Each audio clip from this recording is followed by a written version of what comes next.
వాససా దీక్షయతి సౌమ్యం why క్షౌమం దేవతయా సోమమేష దేవతాముపైతి యో దీక్షతే సోమస్య తనూరసి తనువం మే పాహీత్యాహ స్వామేవ దేవతాముపైతి అథో ఆశిషమేవైతామాశాస్తే అగ్నే తూషాధానం వాయో వాతపానం పితృణాం నీవి ఓషధీనాం ప్రఘాతః ఆదిత్యానాం ప్రాచీనతానః విశ్వేషాం దేవానామూతు నక్షత్రాణామతీకాశాః తద్వా ఏతత్ సర్వదేవత్యం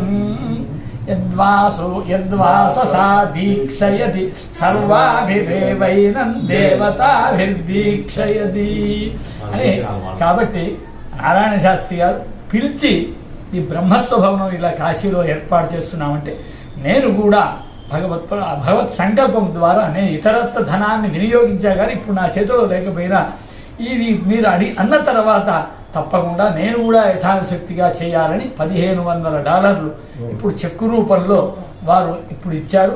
వారు మూడు వేదం ఋగ్వేదం యజుర్వేదం క్రమాంత అధ్యయనం బాల్యంలో ఇక్కడ చేసి అక్కడికి వెళ్ళారు అధ్యయనాన్ని.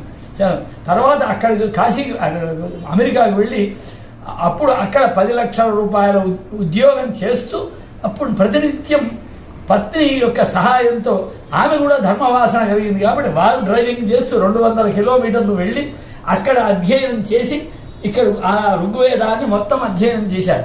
ఆ తర్వాత ఈ ఒక యజుర్వేదంతో సరిపోయి బ్రాహ్మణైన తర్వాత అన్ని వేదాలు బ్రాహ్మణేన నిష్కారణేన షడంగో వేదో అధ్యేతవ్య అని ఉన్నది కాబట్టి అన్ని వేదాలు చదివితేనే పూర్తవుతుందని ఇది యజుర్వేదం క్రమాంత అధ్యయనం చేసి అక్కడికి వెళ్ళి అక్కడ ఋగ్వేద అధ్యయనం వారి యొక్క సహాయ సహకారాలతో ఋగ్వేదాధ్యయనం చేసి తర్వాత సామవేదం కూడా ఒక 500 గానాల కంటే ఎక్కువ పై చిల్లర అధ్యయనం చేసి కాశీలో కొంతకాలం చేసి ఎప్పుడు జగద్గురువుల దగ్గరికి వెళ్ళి వారి అనుమతితో వేదపారాయణం నిరంతరం చేస్తూ ఈయనటువంటి యొక్క మహానుభావులు వారు ఈ బ్రహ్మస్వభావానికి వారు వేయడం వల్ల దీనికి కూడా చాలా అంటే సద్భావంతో ఇది బాగా అభివృద్ధి రావాలి. విశ్వేశ్వరార్పణ బుద్ధితో ఈ $1500 ఇచ్చి ఈ బ్రహ్మస్వభావానికి సహకారం చేసినందుకు విశ్వేశ్వరుడు సర్వదా వారికి ఇలాంటి సద్బుద్ధి ఇచ్చి ఇంతకంటే వారు కాక ఇతరుల ద్వారా కూడా ఇప్పించి దీనికి సహాయ సహకారాలు అందిస్తారని ఆ పరమేశ్వరుణ్ణి స్మరిస్తూ పరమేశ్వరుని ధ్యానం చేస్తూ ఎప్పుడు పరమేశ్వర దృష్టి విశ్వమంతా సర్వో వై రుద్ర తస్మై రుద్రాయ నమోస్తు పురుషో విశ్వం భూతం భువనం చిత్రం బహుధా జాతం జాయమానం జయదు సర్వో హ్యేష రుద్ర మొత్తం విశ్వరూపమంతా ఆ రుద్ర దర్శనం అయ్యేటువంటి స్థితి వారికి మాకు భక్తులకు అందరికీ ప్రసాదించాను. ఈ బ్రహ్మస్వభావనం ట్రస్ట్ వాళ్ళకు తర్వాత దీనికి వచ్చి సహకారం చేసిన వారు విన్నవారికి కన్నవారికి అందరికీ ఇటువంటి యొక్క స్థితిని ప్రసాదించమని అటువంటి ఆనందాన్ని జ్ఞానాన్ని జ్ఞానానందమయం మా హృదయాలను చేయవలసిందిగా మరొకసారి ప్రార్థన చేస్తూ విష్ణవే నమః. మీరు అమెరికాకి ఎప్పుడు వెళ్ళారు, ఏ ఉద్యోగం చేసేవారు, ఏమేమి నేర్చుకున్న ఒక 2 మాటలు చెప్పండి. అమెరికాకి నేను వెళ్ళింది 1976లో వెళ్ళా. అంతకుముందు ఇక్కడ రూర్కీలో ఎంటెక్ చేసి ఎంటెక్ పూర్తి చేశాను. అక్కడ పిహెచ్డి 76 నుంచి 80 దాకా పిహెచ్డి చేసి 2 కంపెనీల్లో భారత్ ఎలక్ట్రికల్స్ అని మొదటి దాంట్లో ఉద్యోగం చేశా. అదేనా భారతీయ ఎలక్ట్రికల్స్ లాంటి దాని కంపెనీలో వెస్టింగ్ హౌస్ అనే కంపెనీలో చేశాను. అది ఇక్కడ భారతీయ ఎలక్ట్రికల్స్ లాంటిది, బిహెచ్ఎల్ లాంటిది. అక్కడ 16 ఏళ్ళు చేసిన తర్వాత అక్కడ 10 ఏళ్లలోనే టాప్కి సైన్స్ ఇంజనీరింగ్లో టాప్కి వెళ్ళా. దాన్ని ఫెలో సైన్స్ ఇంజనీర్ అంటారు. ఫెలో అయినాను. ఆ తర్వాత 40 ఏళ్ళకే ఫెలో అయినాను. ఇక్కడ ఏం పెద్ద ఇంకా మనకు పైకి మార్గం లేదనుకుని ఇంకో కంపెనీకి వెళ్ళా. అక్కడ రీసెర్చ్ సైంటిస్ట్గా, ఇన్స్టిట్యూట్ సైంటిస్ట్గా, అంటే తెలియడానికి శృంగేరి పీఠానికి తర్కంలో ఆస్థాన పండితుడిలాగా అక్కడ యూనివర్సిటీ ఇన్స్టిట్యూట్ సైంటిస్ట్గా 19 ఏళ్ళు పనిచేశా. ఆ 19 ఏళ్ళు పనిచేసిన టైంలో 1994 మా నాన్నగారికి వేదం అంటే చాలా అభిమానం. అందుకని మా అందరికీ వేదంలో చిన్నప్పుడు పెట్టాడు. ఆయన కోరిక ఒక్కడికైనా వేదం రావాలి, కంప్లీట్ చేయాలి, వేదం ఇట్లాగా ఉండాలని ఆయన కోరిక. ఆయన 1990లో పోయినప్పుడు మళ్ళీ వేదం అంతకుముందు సంధ్యానం కూడా మానేశారు. మళ్ళీ సంధ్యానం ప్రారంభిస్తే 94కి ఇట్లాంటి వారు ఒకరు అమెరికా మా దగ్గరికి వచ్చి నీలాంటి వాడు ఇలా ఉంటాయండి, నువ్వు మళ్ళీ వేదం చదవాలి, వేదం పైన అని చెప్పి నన్ను ప్రోత్సహించి పుస్తకాలు ఇచ్చి ఆయన మళ్ళీ నన్ను వేదంలోకి పెట్టాడు. 94 నుంచి ఇప్పటి వరకు సిల్వర్ జూబ్లీ ఇది. ఆ టైంలో మీకు డబ్బిస్తున్నాను.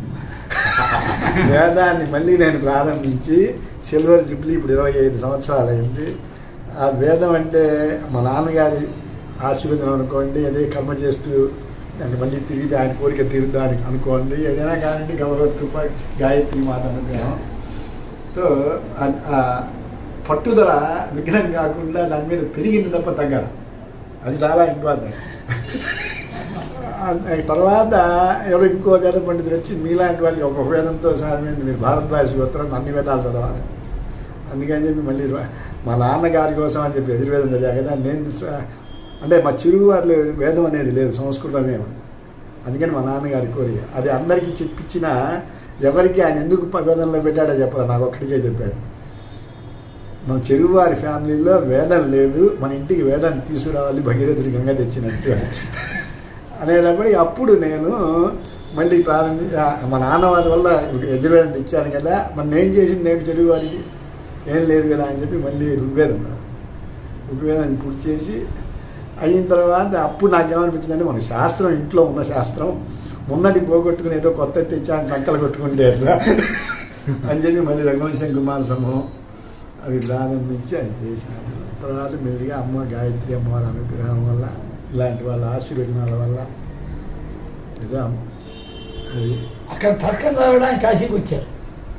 కాశీకి వచ్చి ఆ స్వామివారి చాలా శాస్త్రం పూర్తి పంచకావ్యాలు అవన్నీ పూర్తి చేశాను. అంటే పూర్తినే కానీ వయస్సుతో గుర్తుండట్లా. వేదం కూడా అదే ప్రాబ్లం, గుర్తుండదు.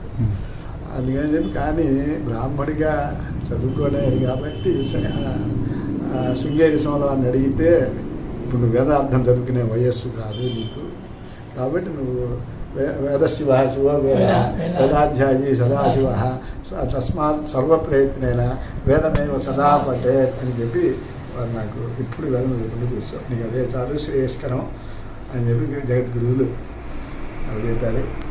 సో దాన్ని జగద్గురు సార్వ ఇచ్చి ఆనందించి ఆశీర్వదించి అమ్మగారి పేరు రాజేశ్వరి. చాలా మీ లక్ష్యం ఏంటి? నా లక్ష్యం ఏంటి, బ్రాహ్మణుడు చేయాల్సిన పని నేను బ్రాహ్మణులాగా చివరి జీవితం కలిపితే అకృష్టిలో కూర్చొని వేదం చదువుకుంటే ప్రాణం విడవాలి నా లక్ష్యం. వేదం చదివితే ఆ ప్రాణత్యాగం చేస్తే అది సిద్ధించాలని నా లక్ష్యం అది.